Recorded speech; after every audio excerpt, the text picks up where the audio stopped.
of all the communities available to us, there's not one I would want to devote myself to, except for the Society of True Searchers, which has very few living members at any time.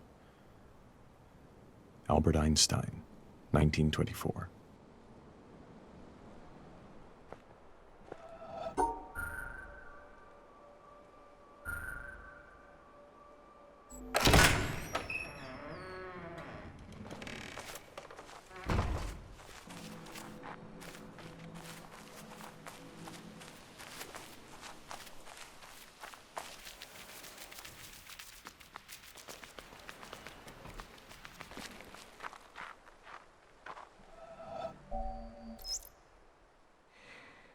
Through many births, I have wandered on and on, searching for, but never finding, the builder of this house.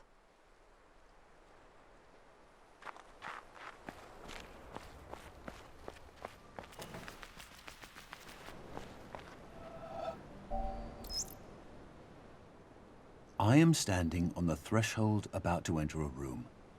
It is a complicated business. In the first place, I must shove against an atmosphere pressing with a force of 14 pounds on every square inch of my body. I must make sure of landing on a plank, traveling at 20 miles a second around the sun. A fraction of a second too early or too late, the plank would be miles away. I must do this whilst hanging from a round planet head outward into space and with a wind of ether blowing at no one knows how many miles a second through every interstice of my body. The plank has no solidity of substance. To step on it is like stepping on a swarm of flies. Shall I not slip through? No. If I make the venture, one of the flies hits me and gives me a boost up again. I fall again and am knocked upwards by another fly, and so on. I may hope that the net result will be that I remain about steady, but if, unfortunately, I should slip through the floor or be boosted too violently up to the ceiling, the occurrence would be not a violation of the laws of nature, but a rare coincidence.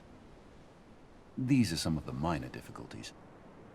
I ought really to look at the problem four-dimensionally as concerning the intersection of my world line with that of the plank. Then again, it is necessary to determine in which direction the entropy of the world is increasing in order to make sure that my passage of the threshold is an entrance, not an exit. Verily, it is easier for a camel to pass through the eye of a needle than for a scientific man to pass through a door. And whether the door be barn door or church door, it might be wiser that he should consent to be an ordinary man and walk in, rather than wait till all the difficulties involved in a really scientific ingress are resolved. Arthur Eddington, 1927.